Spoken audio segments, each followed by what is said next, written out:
Is it just me, or has anyone else noticed that all the influencers are kind of the same?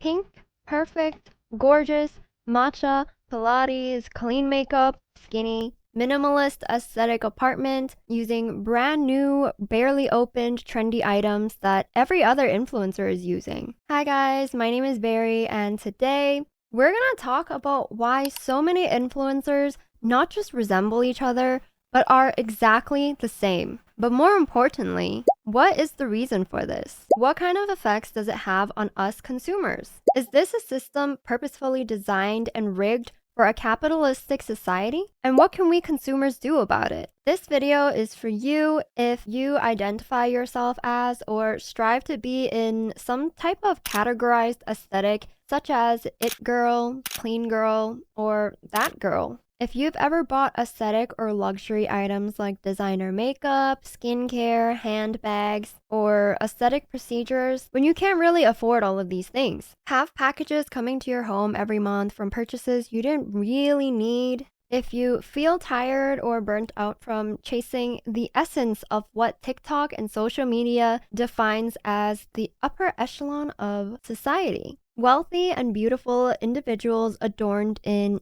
expensive, new, beautiful clothes, living in an expensive, new, beautiful home, adorned with expensive, new, beautiful furniture, knickknacks, toiletries, and appliances. Do you see the trend here? Everything and everyone is expensive, new, and beautiful. Coincidence? I don't think so. So let's talk about it. To understand this phenomena, we have to look at the entire system, which consists of the creator, the performer, the one who everyone has their eyes on, aka the influencer. Then we have the consumer, which is us, the audience. And of course, we can't forget about the brands because we are living in a capitalistic society and they play a big part in the influencer market. So let's dive into the first piece of the system, the influencer. Influencers are the creators or performers on the internet. I'm not sure if there's an exact definition for what an influencer is, but my definition would be someone who has amassed a huge following, creates content that garners a lot of attention, views, and likes. And I never really gave this much thought before and questioned why people love influencers so much. I always kind of thought, yeah, like influencers exist and people love them, but I never really asked myself, what is it about them exactly that makes people so drawn to them? And when I thought about it, I think it really comes down to three things. Number one is relatability. To a certain extent, they're kind of like celebrities, but a little more down to earth and relatable in that aspect. You know, you can see into their life, you can see what they eat, how they do their makeup, what they like to do, what their daily routines are. You see them doing everyday things or talk about their life and their feelings, and they're kind of like a celebrity in a way, but they feel more vulnerable and more human, so you can kind of feel more of a connection to them. Especially if they post a lot, it feels like they're updating you on their life and creates familiarity.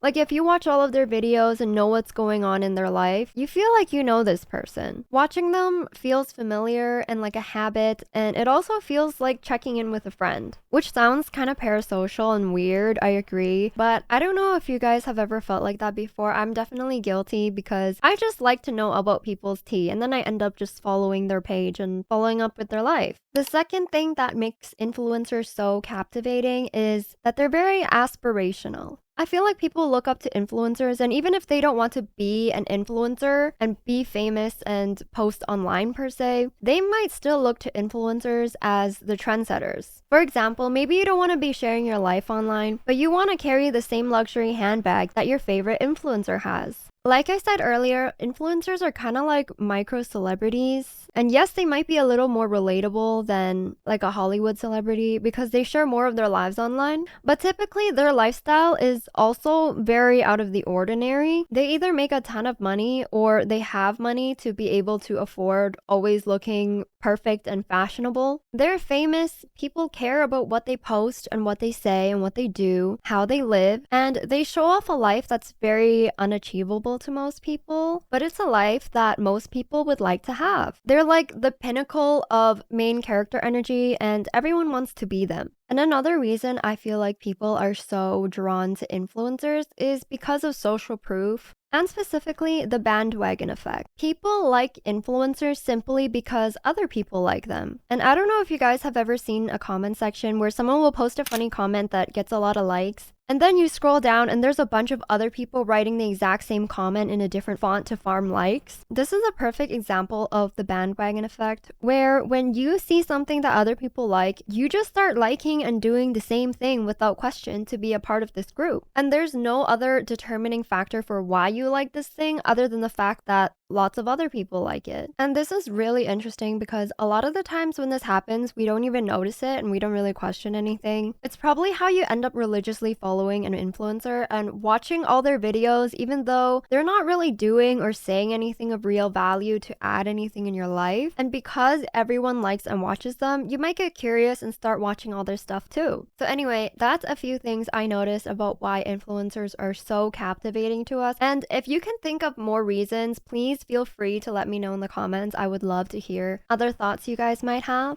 But all this doesn't really answer why they all act and sound the same. And I think there's a few answers to this question. The first being the algorithm. All content creators are somewhat at mercy of the algorithm, okay? This is a data-driven numbers machine. If you want to get lots of views and be at the top, you have to post videos that people objectively like and want to watch. And the past few years have shown you, I'm sure, exactly what people like to watch. Just look at any influencer who's thriving and the type of content that they're posting. I'm seeing a lot of common themes like aesthetic homes, micro trends, fast fashion hauls, all sorts of hauls, overconsumption to the max. And it's been proven over and over again that objectively, these videos perform well. So why would you, as a creator, take a risk and post new content that people might not like to see, when posting these type of overconsumption videos are guaranteed to get you views, likes, PR, and paychecks? Conforming to these aesthetics and type of content is rewarded over and over again. So there's not really much incentive to stand alone and do your own thing and have your own opinion, your own individual style, when there's a chance it won't be popular and people might not like to watch it. The second reason why influencers are exactly the same is to be more marketable for brands, which we'll talk more about later, but basically, brands will gravitate more towards safe influencers who are often seen in a good light and avoid controversial opinions and conversations so they won't get canceled. And also, obviously, they have to have enough likes and views and attention, but in order to do that, you have to be likable and agreeable enough to the audience. So this is important to note before you start saying an influencer is boring or the same as everyone else or fake. I think it's important that you also think about it from their perspective, especially if this is their bread and butter and their job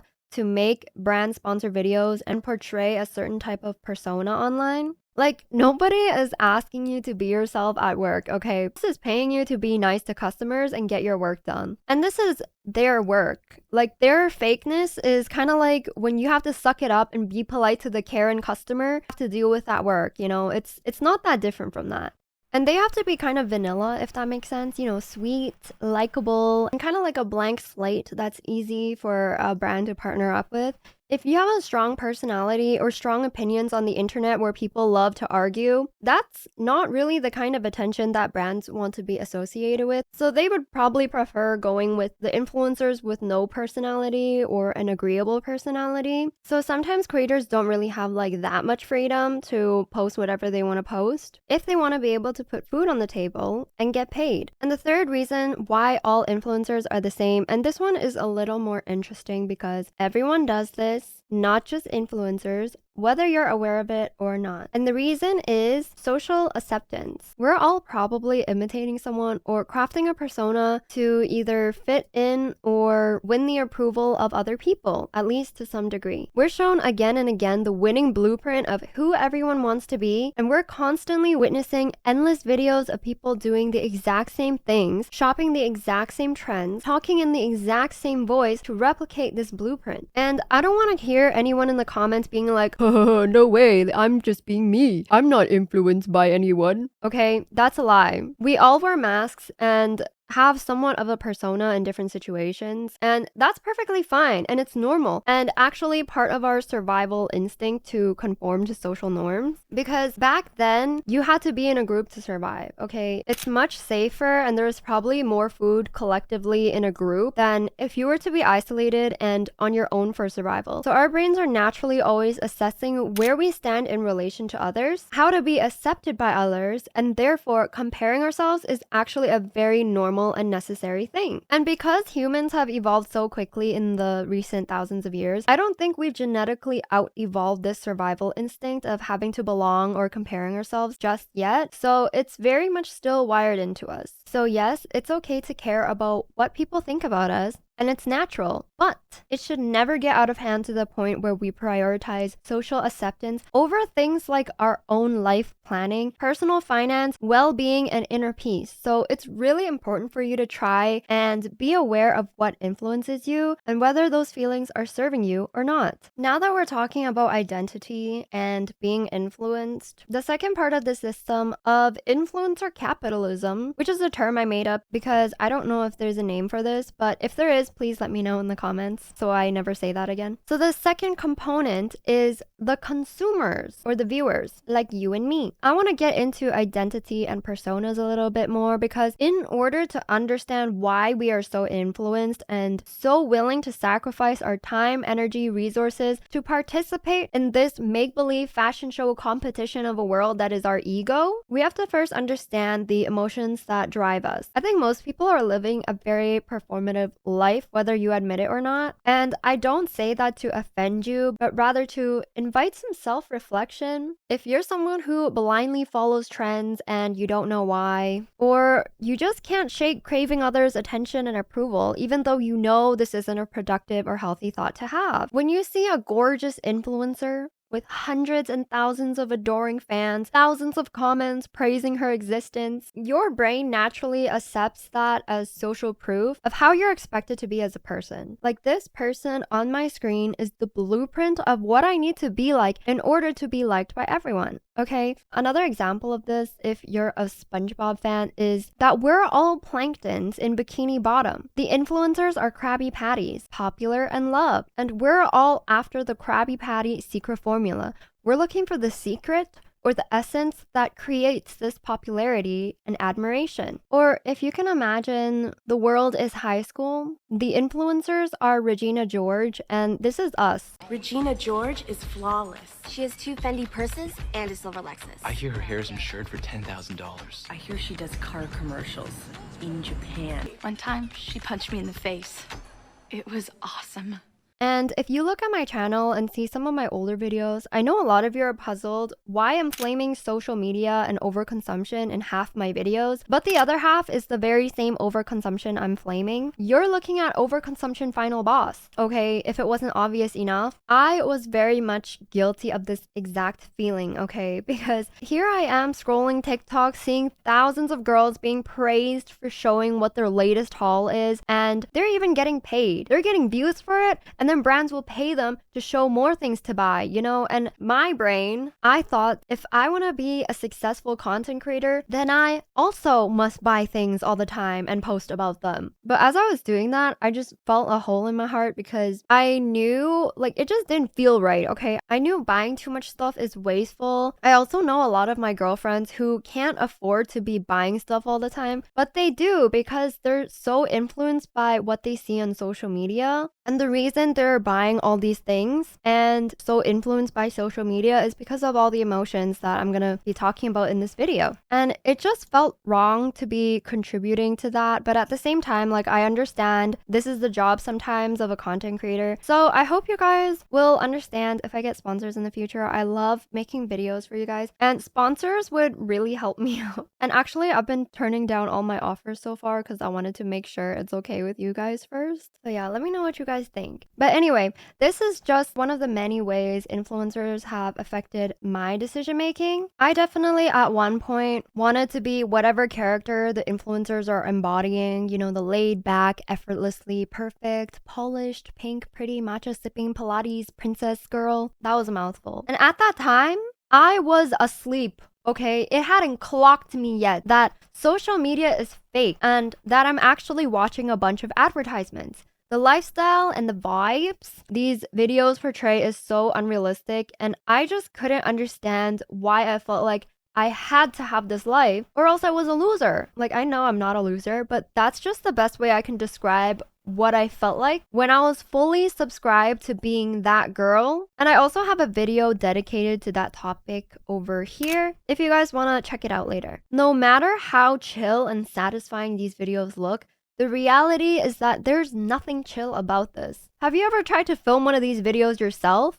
It's actually so much work and time, perfectly positioning every item, perfecting the camera angle, waiting for the sunlight to hit perfectly so it's not too bright or too dark, doing multiple takes, and then editing everything after to join it into a seamless, perfect, and effortless 15-second video after shooting for 3 hours. Oh, and I forgot to mention beauty filters. The reason every woman on the internet looks like they have photoshopped flawless smooth skin with no pores is because it is photoshopped. And this shoots our beauty expectations to the moon. Because like 99% of real people do not look like this, but 99% of people online do look like this. And if you're like me, where you see more people on the internet more often than you do in your real life, your perception is most likely cooked. You start thinking that this is what everyone looks like. This is what the average person looks like. When in reality, only a very, very far outlier looks like this. Gorgeous, gorgeous girls are statistically very rare to come across in daily life, but they're everywhere in every corner of the internet. If you ever felt ugly, this is probably why. Like, I also struggled so heavily with this. Like, I don't think there's a photo of me in existence on the internet that isn't filtered or edited because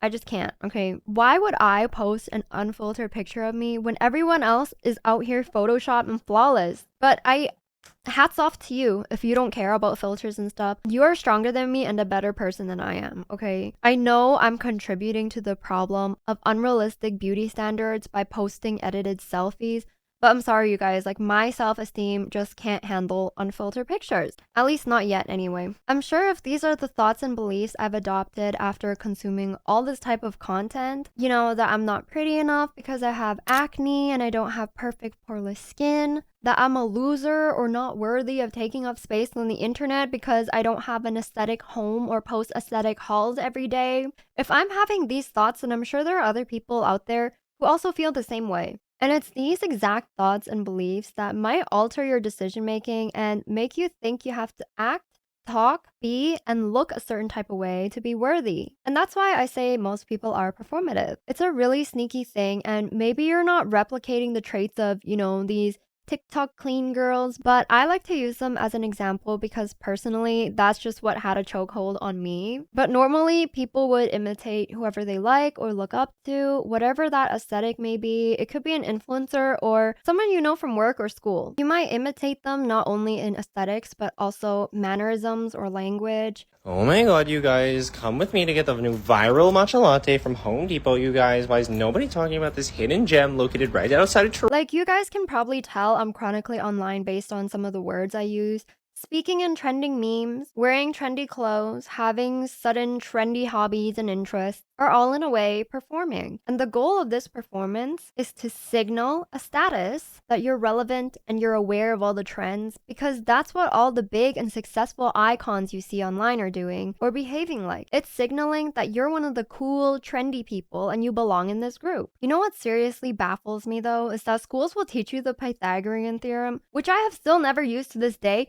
but they won't teach you useful things like how to do your taxes and how to build emotional intelligence, self-esteem, self-worth, which I would argue is a million times more useful and would actually lead to a better and kinder society. Social media has developed insanely quickly in the past 10-15 years. It used to be a tool for you to share things and keep up with your friends, but very quickly it's morphed into like a well-signaling popularity contest where if your life isn't picturesque, expensive, and aesthetic, then you're not that cool. And this sounds kind of ridiculous, like, is looking rich and having followers really that serious? Well, Yes and no. I can tell you from when I had 200 followers to 50,000 followers, I'm still living in my parents' basement and my everyday life hasn't changed at all. I'm still eating the same food every day. I'm doing the same things every day, like watching K-dramas, walking my dogs, never leaving my house. I might have a bigger arbitrary number of followers online, but that doesn't really translate into any real changes in my everyday life. But I do notice that there are a lot of people out there who do care about these kinds of things, like online fame, whether or not you're rich and successful, they'll either glorify you and put you on a pedestal or find any reason to hate on you. Like there definitely will be a group of people out there that place a lot of value into appearances and clout, whether they're honest about it or not. Okay, so it does kind of make sense that having a lot of followers, likes, and social approval is very coveted. My point though is that unfortunately, through my own lens and observations, I just think statistically, most people have one, a low sense of self-esteem and self-worth, and two, are performative and feel the need to signal or prove that they're cool, which in today's definition is whatever is currently being glorified in social media, okay? And that's most likely being richer, different, and better than everyone else. A few short years ago, it was cool to become rich from being a girl boss who's grinding every day, never takes a day off work. But now it's cool to be a soft girl in your feminine era and to focus on aesthetics and leisure and not having to work hard at all. And I wouldn't say that this is all the fault of the influencers because people also felt low self-esteem, envy, comparison before the internet, but I will say that the times have changed and I feel like influencers are a tool for companies to bridge the gap between monetizing our feelings of insecurity and low self-esteem. So now I want to talk about the third part of the influencer capitalism system, which is the brands, the big bosses orchestrating all this, okay? So obviously their goal is to sell and make money and get rich from consumers. I think we're all familiar with this. And they kind of go hand in hand with influencers. You can kind of imagine like their partners in the system. Influencers are very skilled in making videos that look nice and aesthetic and getting a lot of attention and views. And then brands want a piece of this clout and visibility, okay? So they go, hey, let's work together. Here are some PR gifts, a paycheck. Can you make a video showing how great our products and services are and why everyone needs to get one of their own right now? So basically, brands are the boss or the employers to these creators, at least for whatever their contract or agreement is. The brand will get to dictate certain aspects of the videos the same way your boss might tell you how to do things at work. Like it has to be done this way and not your own way, that type of thing. So influencers, of course, will be only saying good things about the brand or products and how they swear this product literally changed my life because they have to say that. It's probably in the guidelines somewhere in their contract. And this is how we see influencers promoting pretty trendy and new items all the time. And you'll see it everywhere because brands aren't just going to reach out to only one creator, obviously. They'll be reaching out to many others to be able to reach many different audiences and more eyeballs and more attention. And a lot of brands are also very strategic in how they choose their influencers. They're most likely to choose the ones that many people aspire to be like, who also show you exactly how to imitate them and achieve their look or achieve their lifestyle or achieve their body. They'll show you what sunglasses they just got and what they'll be wearing, what they wear to work out, what moisturizer they use, what candles help them de-stress, what shows they're watching. Except they were paid to wear and have all of these nice things, and you'll have to spend your hard-earned money to obtain the same things. Does this feel manipulative to you yet? No?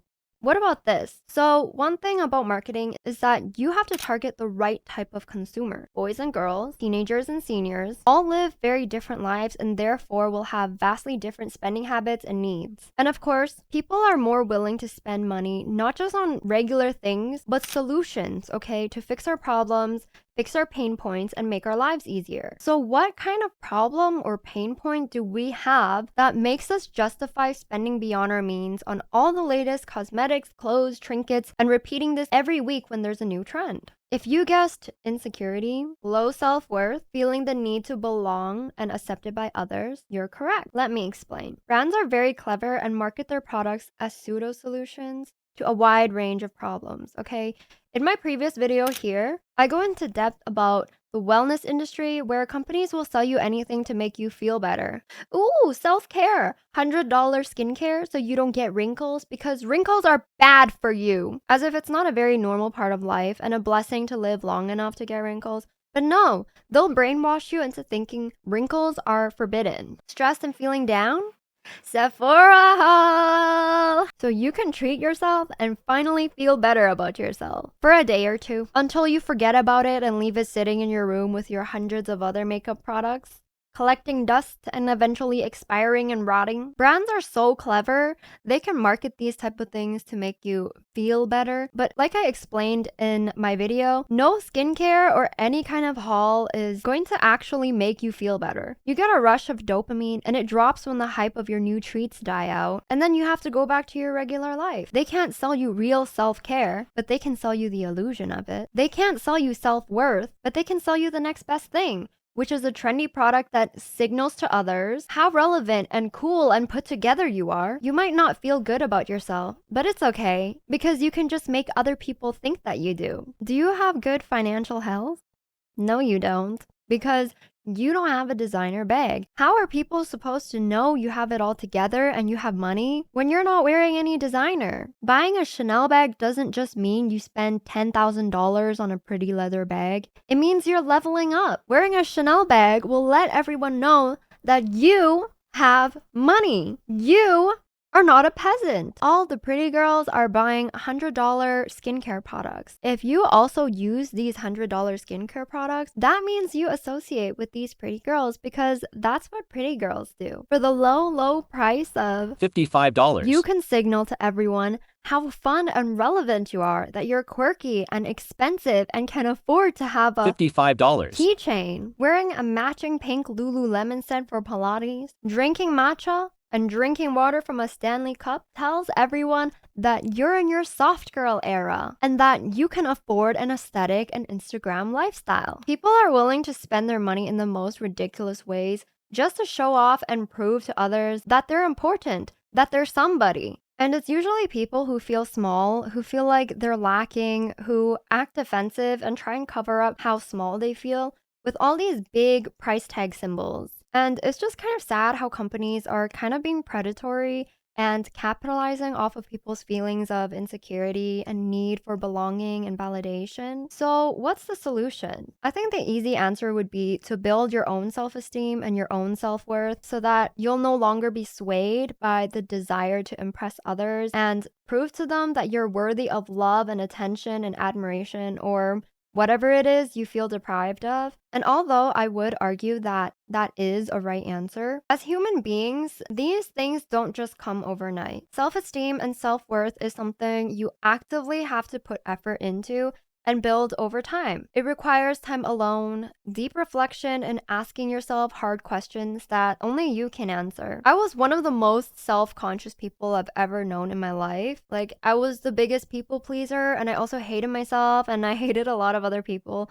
because I'd be jealous of so many people. And I was such a hater and negative person back then. This was the point in my life where I felt the greatest need to perform because I had no self-confidence, but a huge ego to protect. I had to show people how well I'm doing. I need to show people how happy I am and how perfect my life is, you know? And I did this by always wearing trendy outfits. My makeup always had to be done. Like, I never left the house even for 5 minutes without a full beat. And I always posted stories of all the fun and spontaneous things I was doing or extravagant food I was eating, even though I couldn't afford to be doing any of that at that time. And after doing all the inner work and the healing, I can confidently tell you that self-esteem does not come naturally with age, okay? I think to some people it might, but to others, you actually have to put in the work to grow as a person and fill your own cup and create your own happiness and sense of self-worth. And before you guys ask me how you can do the inner work, I unfortunately don't have an answer for you because there's no one way to do things. I did a lot of my self-reflection when I was in a very vulnerable and sensitive state. When I almost broke up with my boyfriend a few years ago, I had a lot of emotions and changes going on in my life at that time. Like, it was very extreme. I felt really lost and I isolated myself for a long time. And to keep from crashing out, I would binge a lot of self-help books so I had something to focus on other than my extremely heightened emotions. And that's how I speedrun my self-development, I think. Like, these books kind of just planted a seed in my head to make me think a lot more about myself and what I really wanted for myself and cared about and things like that. So these are the books that helped me let go of all my costumes, you know, my wealthy girl, it girl cosplay to impress other people, and helped me become a little more self-focused. Like, what do I like? What do I care about? What matters to me? Because other people's opinions, that's not going to help pay your bills or make your dreams come true. So why are you even worried about them? Anyway, so here are the books. For the audio listeners, I'm going to list them out for you. I have 5 books I would recommend. That is number 1, The Almanac of Naval Ravikant by Eric Jorgensen. Number 2, The Mountain Is You by Brianna Weiss. Number 3, 101 Essays That Will Change the Way You Think, also by Brianna Weiss. Number 4, The Surrender Experiment by Michael A. Singer. Number 5, The Power of Letting Go by John Perkis. And the common theme I think all of these books emphasize is live more and worry less. Okay, like, life is not that serious. We can learn to just appreciate the small things and everyday small joys without whipping out our phone to watch a quick TikTok or swiping our credit card for a quick dopamine hit. Focus on enrichment of your soul, of your friendships and relationships, of your work, and of your purpose. And if you don't know what your purpose is, then your purpose is to figure out what your purpose is, okay? That's where I'm at. And I don't think any normal person would isolate themselves and binge 20 books in 4 months under normal circumstances. So that's not what I'm telling you guys to do, okay? That's just what I did, because I was crashing out. I was really crazy. I mean, aren't we all? You know, you guys know how breakups are. I was going through it, okay? And you don't have to physically isolate yourself like I did, but I think you do kind of have to create like a psychological disconnect from your previous beliefs and emotions and also the beliefs of others. And you can do that by auditing your life and finding a way to create a disconnect from the things that make you compare yourself to others. Like, whatever your parents think you should do or what your friends think is good and moral and should be, throw that all in the trash. It's all about you now, okay? What do you think is right and good? What do you want to do? So taking a break from social media really helped me with that, because I couldn't keep tabs on my friends anymore and see all the wonderful glamorous things going on in their lives. And that helped me focus and appreciate everything that's going on in my life more, what's actually in front of me. You know, the grass is greener on the other side unless you water your own grass. And this will take time and practice, because it's not easy to undo all the frameworks that's been built and solidified in your head for years and years until now. I really like the surrender experiment for that reason. It's about a man who literally let go of every damn thing going on in his life. He said, it, let's start all over again, over and over again. And it's always just worked out for him because he was always open-minded and learning new things. And the same sentiment goes for forming your own identity as well. If you've ever felt like you don't know who you are, that's okay. I also felt like that for most of my life, and I've only started to learn more about myself very recently. You just need to hang out with yourself a little more, do the hobbies that you naturally gravitate towards, like stuff you like to do as a kid. Find out what you like, and if you don't know, then you can start by finding out what you don't like. Find out what triggers you, how they make you feel, why you feel that way, and what you can do to heal that part of you. And that's a good start, I think. Learning more about yourself definitely makes you feel more grounded and confident, but also trying new things and enriching your life with new information and experiences. Another thing is auditing the type of content I would consume. I noticed that TikTok made me shop more than any other app out there, and I realized I didn't really want to spend my limited time on earth watching videos all day that, one, made me feel like crap about myself,